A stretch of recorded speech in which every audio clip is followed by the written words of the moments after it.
Hay un secreto guardado en las páginas de uno de los libros más profundos que jamás se hayan escrito fuera de la Biblia. Un secreto que la mayoría de los cristianos, incluso los adventistas de toda la vida, nunca han visto con claridad. La mensajera del Señor, en uno de los pasajes más solemnes de toda su obra, describió con una precisión que deja sin aliento quiénes recibirán el sello de Dios en los últimos días.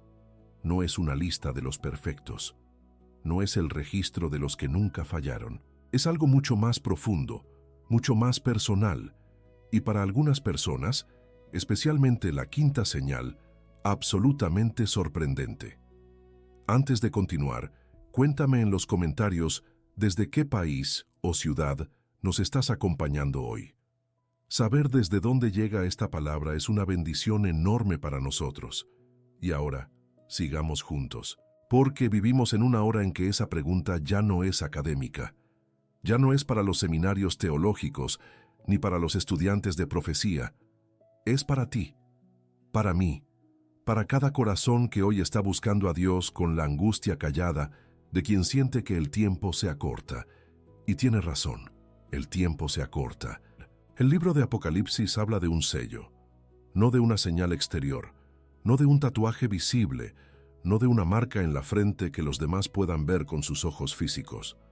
Habla de algo que se imprime en lo más profundo del ser humano, en el carácter, en la mente, en la voluntad rendida. Y los escritos del espíritu de profecía, esa herencia extraordinaria que Dios le dio a su iglesia remanente, iluminan ese tema con una claridad que la Biblia nos invita a comprender y que hoy vamos a explorar juntos, uno por uno, con toda la honestidad pastoral que este momento requiere. Quédate. Lo que vas a escuchar hoy puede cambiar la forma en que ves tu propia vida espiritual, para siempre. El mundo en que vivimos no conoce la paz. Los noticieros repiten cada mañana las mismas palabras: crisis, conflicto, incertidumbre, colapso. Las familias se deshacen, los jóvenes pierden el rumbo, los ancianos mueren solos, las iglesias se vacían o se llenan de entretenimiento vacío. Y en medio de ese tumulto, hay millones de personas, tal vez tú entre ellas, que se hacen en silencio la pregunta más importante de todas: ¿estoy preparado para lo que viene? ¿Estaré entre los que reciban el sello de Dios? La escritora inspirada lo veía claramente. En el libro El conflicto de los siglos, esa obra monumental que debería estar en la mesita de noche de cada hogar adventista, ella escribió con una solemnidad que hace que las palabras quemen en el corazón. El sello de Dios nunca se pondrá sobre el frente de hombres y mujeres ambiciosos y mundanos, ni sobre los que tienen el corazón duro y cruel, ni sobre los que aman el mundo y sus pasiones. Solo los que han sellado su carácter con la fidelidad a Dios recibirán ese honor. Las palabras son serias, son claras, son urgentes, pero ¿qué significa exactamente ese sello? ¿Qué señales lo identifican en la vida de quien lo está recibiendo, ahora mismo, en este tiempo de prueba antes del tiempo de angustia? Eso es lo que vamos a descubrir juntos hoy. 7 señales, 7 marcas del carácter, 7 evidencias que la pena inspirada reveló para que ninguno de nosotros camine a ciegas hacia la eternidad. Antes de continuar en esta reflexión que apenas está comenzando, necesitamos pedirte algo importante. Si esta palabra está llegando a tu corazón, suscríbete a este canal y activa la campanita de notificaciones para que nunca te pierdas un mensaje. Dale un like si lo que estás escuchando está tocando algo profundo en ti. Ese pequeño gesto ayuda a que esta palabra llegue a más hermanos que la necesitan. Comparte este video con alguien que amas, con ese familiar que está lejos de Dios, con ese amigo que está pasando por una noche oscura del alma. Y cuéntanos en los comentarios desde dónde nos acompañas. Y si tienes algún pedido de oración, escríbelo ahí, porque cada petición que llega la leemos y la llevamos delante del Señor en intercesión sincera. También queremos contarte que el YouTube ha venido desmonetizando canales de contenido cristiano, sin previo aviso y sin explicación. Para que este ministerio siga adelante, hemos preparado un material de edificación espiritual disponible en el enlace de la descripción y en el comentario fijado, es una herramienta pensada para tu crecimiento espiritual y al mismo tiempo es la forma de mantener viva esta voz que Dios nos ha permitido levantar. Tu apoyo, sea con una suscripción, un like, un compartido o la adquisición de ese material, llega aquí como una bendición del cielo. Y ahora, volvamos juntos a lo que estábamos reflexionando. La primera señal de quien recibirá el sello de Dios es la obediencia nacida del amor, no del miedo. Este punto es fundamental y es necesario comenzar por él, porque es el fundamento sobre el que todo lo demás se construye. Hay dos tipos de obediencia en el corazón humano. Hay una obediencia que obedece porque teme el castigo, una obediencia que cumple las formas, que va al culto el sábado, que guarda los mandamientos exteriormente, pero que por dentro vive con un resentimiento callado hacia la ley de Dios. Y hay otra obediencia, la que el cielo reconoce, que nace del amor, que obedece porque ha contemplado el carácter de Dios y se ha enamorado de Él, que guarda el sábado no porque tenga miedo, sino porque entiende que ese día es un regalo de amor del Creador al ser humano. En el Evangelio de Juan, capítulo 14, versículo 15, Jesús lo dijo con una sencillez que no admite confusión. Si me amáis, guardad mis mandamientos. No dijo, si me temen, guarden mis mandamientos. No dijo, si quieren escapar del infierno, cumplan las reglas. Dijo, si me amáis. El amor es la raíz, la obediencia es el fruto. Y el sello de Dios se imprime sobre vidas que obedecen porque aman. La escritora inspirada en el libro El Camino a Cristo, ese pequeño tesoro que cabe en el bolsillo y transforma vidas enteras, nos enseña que la religión de Cristo no es una carga impuesta desde afuera. Es una vida que brota desde adentro como agua de manantial. El cristiano que camina hacia el sello de Dios no dice tengo que orar, tengo que estudiar la Biblia, tengo que ir al culto. Dice, quiero, necesito. Mi alma tiene sed. ¿Cuándo fue la última vez que tu obediencia nació de ese lugar? Esa es la primera señal. La segunda señal es la entrega total de la voluntad a Dios. Esta señal es más profunda que la primera y para muchos más dolorosa. Porque entregar la voluntad no significa solo hacer cosas buenas. Significa rendirse. Significa poner sobre el altar todo aquello que uno ha guardado con más fuerza.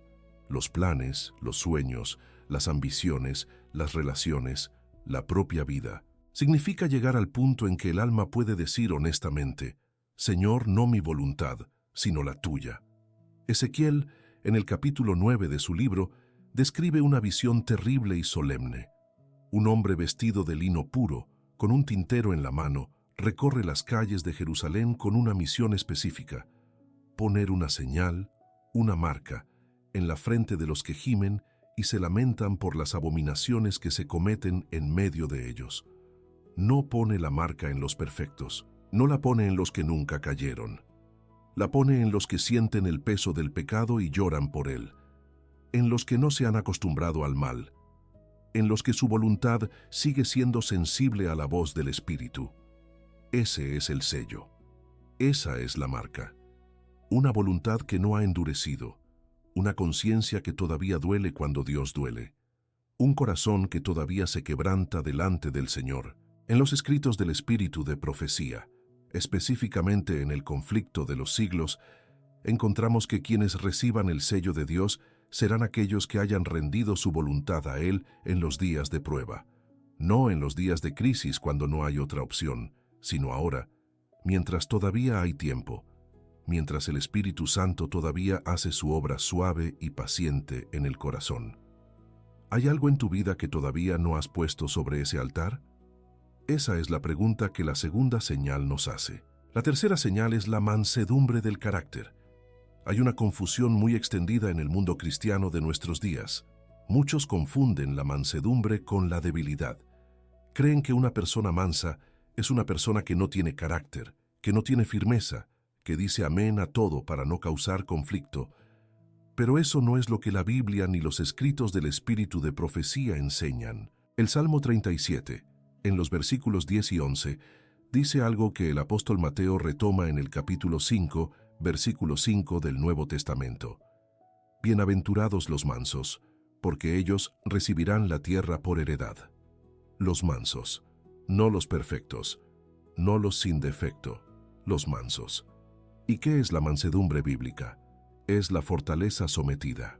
Es el carácter que ha sido trabajado por la mano de Dios como el alfarero trabaja el barro, que ha sido golpeado, vaciado, moldeado, y que en ese proceso ha aprendido a no reaccionar desde el orgullo, que sabe cuándo hablar y cuándo callar, que puede ser herido y no devolver la herida, que puede ser malentendido y no estallar en indignación. La Pena Inspirada describe en los escritos del libro Mente, Carácter y Personalidad que el carácter no se forma en los momentos de comodidad, se forma en los momentos de presión, en la familia que nos irrita, en el vecino que nos provoca, en la situación de trabajo que pone a prueba nuestra paciencia. En la iglesia, sí, en la iglesia también, donde a veces los que más nos desafían son los propios hermanos. La tercera señal del que camina hacia el sello de Dios es que su carácter está siendo moldeado por esas presiones y en lugar de endurecerse, se vuelve más blando, más gentil, más parecido a Cristo. Detente aquí por un momento y reflexiona. Cuando alguien te lastima, ¿cuál es tu primera reacción interior? Esa respuesta interior, antes de las palabras, antes de la acción visible, es el termómetro de la mansedumbre que Dios está formando en ti. La cuarta señal es la santidad práctica en la vida cotidiana. La escritora inspirada no hablaba de una santidad abstracta, de salón, de sábado de mañana solamente. Hablaba de una santidad que se vive en la cocina, en el mercado, en la calle, en la conversación del bus, en la paciencia con los hijos, en la honestidad con el patrón, en el cuidado del cuerpo como templo del Espíritu Santo, en el libro La Ciencia del Buen Vivir, que hoy podríamos llamar el Manual de Bienestar Integral del Pueblo Adventista. Los escritos del Espíritu de Profecía nos recuerdan que el cuerpo y el alma no son compartimentos separados. Lo que hacemos con nuestro cuerpo afecta nuestra capacidad de escuchar la voz de Dios. El sueño, la alimentación, el descanso, el movimiento, la ausencia de sustancias que oscurecen la mente, todo eso es parte de la preparación espiritual para el tiempo del fin. En la primera carta a los Corintios, capítulo 6, versículo 20, el apóstol Pablo escribe con una claridad que debería hacer eco en cada hogar adventista. Porque habéis sido comprados por precio. Glorificad pues a Dios en vuestro cuerpo y en vuestro espíritu, los cuales son de Dios. Glorificar a Dios en el cuerpo, no solo en el corazón, no solo en los pensamientos, en el cuerpo, en las decisiones concretas de lo que entra y lo que no entra en este templo que Él compró con su sangre. La cuarta señal dice que quien camina hacia el sello de Dios vive la santidad en los detalles pequeños, no porque sea perfecto, sino porque está en camino, porque cada día elige un poco más de luz, porque cada decisión de cuidar su mente y su cuerpo es un acto de adoración silenciosa al Creador. Aquí necesito preguntarte algo íntimo. ¿Hay algún hábito en tu vida cotidiana que sabes que apaga la luz del Espíritu Santo en tu mente? No te condeno, solo te pregunto, porque esa conciencia, ese incómodo reconocimiento, ya es una señal de que el Espíritu está trabajando en ti. Llegamos ahora a la quinta señal, la que la mayoría no espera, la que muchos ven como secundaria, como periférica, como algo para los fanáticos espirituales. Pero los escritos del Espíritu de Profecía la colocan en el corazón mismo de la preparación para el tiempo del fin. La quinta señal es el llanto por los pecados ajenos. Sí, el llanto por los pecados ajenos. Volvamos a Ezequiel 9. El hombre de lino no pone la señal en los moralmente impecables, la pone en los que gimen y se lamentan por las abominaciones que se cometen en su ciudad, no en los que critican, no en los que señalan con el dedo, en los que lloran, en los que no se han vuelto indiferentes al dolor moral del mundo, en los que todavía sienten en el pecho el peso de una humanidad perdida. Vivimos en una época de insensibilidad crónica. Los noticieros nos muestran tanta tragedia, tanto pecado, tanta destrucción, que eventualmente el alma se anestesia y deja de sentir.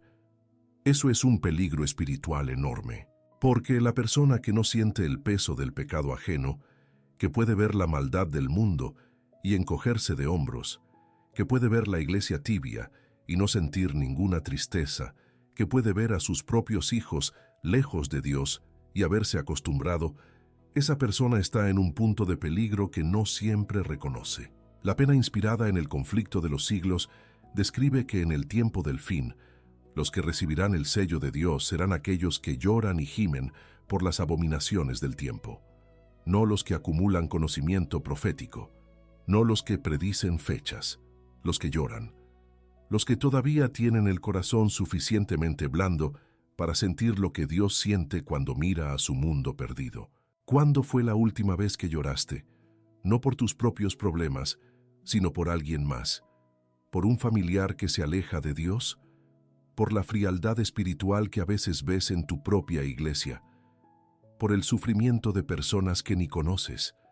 Ese llanto, esa ternura de corazón, esa incapacidad de acostumbrarse al pecado, es la quinta señal, y es más rara de lo que parece. La sexta señal es la fidelidad al sábado como acto de lealtad al Creador. Este punto no puede faltar, no puede suavizarse, no puede presentarse como uno más entre muchos. El sábado, del ocaso del viernes al ocaso del sábado, es el sello del Dios Creador. Es la firma al pie del universo. Es la señal de la alianza entre el Eterno y su pueblo. En Ezequiel 20, versículos 12 y 20, Dios mismo lo declara con una solemnidad que debería hacernos temblar. También les di mis sábados, para que fuesen por señal entre mí y ellos, para que supiesen que yo soy Jehová, que los santifico. El sábado no es solo un día de descanso físico, es una declaración de identidad. Es decirle al universo, cada semana, sin palabras, yo sé quién hizo todo esto, yo sé quién me hizo a mí, y lo recuerdo, y me postro. La escritora inspirada en el conflicto de los siglos dedica páginas enteras a explicar que el conflicto final de la historia humana girará en torno al sábado, que la bestia intentará imponer su propio día de adoración, que los que guarden el sábado del cuarto mandamiento en ese tiempo de prueba extrema, lo harán como acto de lealtad consciente y deliberada al Dios del cielo, y ese acto sellará su carácter para la eternidad. Pero la preparación no comienza en ese momento de crisis, comienza ahora, en este sábado, en la decisión semanal de apartar ese tiempo, de guardar ese día santo con alegría, con adoración sincera, con familias reunidas alrededor de la palabra, con comunión real y profunda con el Creador. Cada sábado guardado fielmente es una práctica del sello. Cada sábado es un ensayo para la lealtad final. ¿Estás guardando el sábado con alegría o con obligación? ¿Lo vives como el regalo más precioso de la semana o como una restricción que cumples? La respuesta a esa pregunta dice mucho sobre el estado de tu relación con el Señor del sábado. La séptima señal, la que corona todas las demás, es la comunión diaria y constante con Dios a través de la oración y el estudio de la palabra. No la oración del sábado a la noche solamente, la oración diaria, la que interrumpe el día, la que abre la mañana, la que cierra la noche, la que en los momentos de crisis reemplaza el pánico con paz, la que en los momentos de tentación levanta una muralla invisible entre el alma y el mal. En el libro de Daniel capítulo 6, versículo 10, leemos algo que a veces pasa demasiado rápido por nuestra mente. Daniel sabía que habían firmado el decreto que prohibía orar a cualquier dios excepto al rey. Lo sabía. Y aún así, fue a su casa, y abiertas las ventanas de su cámara que daban hacia Jerusalén, se arrodillaba 3 veces al día, y oraba y daba gracias delante de su Dios, como lo solía hacer antes. Como lo solía hacer antes. La oración de Daniel en tiempos de crisis no fue una reacción de emergencia. Fue la continuación de una práctica habitual. El hábito que cultivó en los días ordinarios fue lo que lo sostuvo en los días extraordinarios. La pena inspirada en el libro El Camino a Cristo nos recuerda con ternura que la oración es el aliento del alma, que así como el cuerpo muere sin respirar, el alma muere sin orar. y que el estudio de la Biblia, la meditación en la palabra, no la lectura rápida entre actividades, sino la contemplación profunda de lo que Dios dice, es el alimento sin el cual el espíritu no puede crecer ni fortalecerse para los tiempos que vienen. La séptima señal no es espectacular, no hace ruido, no impresiona a nadie, pero es la que sostiene todas las demás. Sin ella, las 6 señales anteriores se desmoronan tarde o temprano. Con ella, aunque todo tiemble afuera, hay algo dentro del alma que permanece firme como roca. Tenemos que detenernos aquí por un momento y preguntarnos con toda honestidad, ¿cuál de estas 7 señales es la más débil en mi vida hoy? ¿La obediencia nacida del amor? ¿La entrega de la voluntad? ¿La mansedumbre del carácter? ¿La santidad práctica? ¿La sensibilidad al pecado ajeno? ¿La fidelidad al sábado? ¿La comunión diaria con Dios? No te quedes con la pregunta en el aire. Llévala a Dios en oración, porque el sello no es algo que se consigue de golpe, es algo que se va imprimiendo día a día, decisión a decisión, caída y levantada, en el carácter del Hijo de Dios que camina en fidelidad hacia el gran día de su venida. En el capítulo 7 del Apocalipsis, en los versículos 2 y 3, el apóstol Juan describe los ángeles que retienen los vientos del juicio. Y mientras los retienen, otro ángel asciende del oriente, del lugar del sol naciente, y clama con voz fuerte: no hagáis daño a la tierra, ni al mar, ni a los árboles, hasta que hayamos sellado en sus frentes a los siervos de nuestro Dios. Hasta que hayamos sellado. El proceso todavía no ha terminado. Los vientos todavía están siendo retenidos. Hay tiempo. No mucho, pero hay tiempo. Y ese tiempo es ahora. La mensajera del Señor, en sus palabras más urgentes, nos recuerda que no debemos esperar una señal exterior dramática para comenzar nuestra preparación. El sello se imprime en el carácter mucho antes de que el decreto de la bestia lo ponga a prueba. El carácter sellado es el que ya decidió, en los días ordinarios de la vida común y corriente, a qué Señor sirve, a qué voz responde, a qué verdad se aferra aunque el mundo entero vote en contra. Hay algo en los escritos del libro El conflicto de los siglos que muchos han leído, pero pocos han dejado que se asiente en el corazón. La lluvia tardía no viene a crear el carácter, viene a completar lo que ya está formado. Viene a llenar vasos que ya están limpios y preparados. ¿Está tu vaso limpio? ¿Está preparado?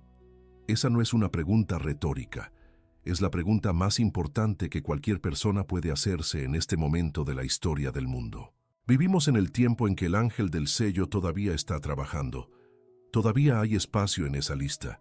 Todavía hay tiempo para que el Espíritu Santo haga su obra en el corazón que se rinde, para que el obrero cansado vuelva a encontrar su primer amor, para que el joven que se desvió regrese al hogar del Padre, para que el anciano que cargó una herida por décadas la ponga finalmente en los pies de la cruz y reciba el descanso que tanto necesita. El sello de Dios no tiene lista de espera para los que se acercan con corazón sincero. Tiene brazos abiertos. Tiene un sumo sacerdote en el santuario celestial que intercede ahora mismo, en este preciso momento, por cada nombre que se le presenta. Por el tuyo, por el mío, por el de ese ser querido que tú llevas en el corazón. En la carta a los Hebreos, capítulo 4, versículos 15 y 16, el apóstol escribe estas palabras de una ternura inexplicable. Porque no tenemos un sumo sacerdote que no pueda compadecerse de nuestras debilidades, sino uno que fue tentado en todo según nuestra semejanza, pero sin pecado. Acerquémonos pues confiadamente al trono de la gracia, para alcanzar misericordia y hallar gracia para el oportuno socorro. Acerquémonos confiadamente. Eso quiere decir, ahora, sin esperar a ser perfectos, sin esperar a haber mejorado lo suficiente, sin esperar a resolver primero todos los asuntos pendientes. Acercarse, ahora, con todo lo que uno es y con todo lo que todavía no es, porque el sello de Dios no corona una vida perfecta, corona una vida rendida, corona un corazón que eligió, con toda la debilidad que lo habita, seguir caminando hacia la luz. Vamos a orar juntos. Señor Dios nuestro, Padre eterno, Creador del cielo y de la tierra, nos arrodillamos delante de ti con el peso de este tiempo sobre los hombros y con la esperanza de tu promesa sosteniendo cada paso. Tú eres el Dios que sella, el Dios que conoce cada nombre, el Dios que mira más allá de la apariencia y ve lo que el corazón está eligiendo en cada momento secreto. Y hoy, Señor, tu pueblo que está oyendo esta voz se presenta delante de ti con toda la honestidad de quien sabe que necesita más de ti que de cualquier otra cosa en este mundo. Te adoramos porque eres, porque antes de que existiera el tiempo, tú existías, porque antes de que existiera el pecado, tú ya tenías un plan de redención, porque antes de que nosotros te buscáramos, tú ya nos buscabas. Eres el Alfa y la Omega, el primero y el último, el que era, el que es y el que ha de venir. Y ante ese nombre, Señor, toda rodilla se dobla y todo corazón se rinde. Te damos gracias por tu palabra que no pasa, por las escrituras que iluminan el camino en medio de la oscuridad de este tiempo. Te damos gracias por la herencia que dejaste a tu iglesia remanente en los escritos de tu mensajera, esa luz que sigue brillando y guiando a los que la buscan con sinceridad. Te damos gracias porque en tu misericordia infinita todavía hay tiempo, todavía el ángel retiene los vientos, todavía el sello puede imprimirse en vidas que se rinden. Intercedemos ahora, Señor, por cada hermano y hermana que está escuchando esta voz en este momento. Tú conoces sus nombres, conoces sus circunstancias, conoces las batallas que están peleando en silencio, las heridas que cargan sin decirle a nadie, las dudas que los asaltan en la madrugada, cuando todo está oscuro y quieto. Hay personas escuchándonos ahora mismo que están enfermas, Señor, con enfermedades que los médicos no saben cómo resolver. Llega a ellos con tu poder sanador. Hay personas que están enlutadas, que perdieron a alguien que amaban y que todavía no saben cómo vivir con ese vacío. Consuela sus corazones con la certeza de la resurrección, con la esperanza gloriosa de ese día cuando Cristo regrese y los que duermen en Él se levanten a la vida inmortal. Hay familias en crisis, Señor, matrimonios al borde de la ruptura, hijos que se alejaron de la fe, padres que lloran en silencio por los que más aman. Extiende tu mano sobre esos hogares. Hay personas que están pasando por dificultades económicas tan graves que no saben cómo llegar al mes que viene. Señor del cielo y de la tierra, tú que alimentaste a 5,000 personas con 5 panes y 2 peces, tú que le abriste las ventanas del cielo a los que confiaron en ti. Mira a cada familia que hoy tiene necesidad y haz lo que solo tú puedes hacer. Intercedemos especialmente por los pedidos de oración que nuestros hermanos han dejado en los comentarios. Tú conoces cada nombre, cada situación, cada corazón roto que escribió esas palabras. Señor, responde, actúa, muéstrate fiel, como siempre lo has sido. Y sobre todo, Señor, te pedimos esto, que cada persona que haya escuchado esta reflexión hoy salga de aquí con el corazón más cerca de ti que cuando llegó. Que las 7 señales del sello de Dios no sean solo información en la mente, sino convicción ardiente en el alma. Que algo en este día sea diferente, que alguien tome una decisión, que alguien rinda lo que todavía no había rendido, que alguien llore las lágrimas que había postergado, que alguien abra la Biblia esta noche con un hambre nueva y una sed que solo tú puedes saciar. Declaramos por fe, en el nombre de Jesús, que el pueblo que te busca sinceramente en esta hora será encontrado por ti, que el carácter que todavía está siendo formado tiene tiempo y gracias suficientes para completarse, que Cristo, nuestro sumo sacerdote en el santuario celestial, está intercediendo ahora mismo por cada uno de los que nos oyen, que la lluvia tardía viene, que el sellamiento está ocurriendo, y que el pueblo remanente de Dios llegará al gran día de su venida firme, preparado y lleno de la esperanza que no avergüenza. Todo esto lo pedimos en el nombre maravilloso de Jesús, el Príncipe de la Paz, el Rey de Reyes, el que viene pronto. Amén. El sello de Dios no se imprime en una sola noche, pero se comienza en un instante, el instante en que el corazón dice sí. Hoy puede ser ese instante para ti. El carácter que Dios sella no es el que nunca cayó. Es el que, cada vez que cayó, volvió a levantarse mirando a Cristo. ¿Cuál de estas 7 señales sientes que más necesita crecer en tu vida en este momento? Cuéntanos en los comentarios. Tu respuesta puede ser exactamente lo que otro hermano necesita leer hoy.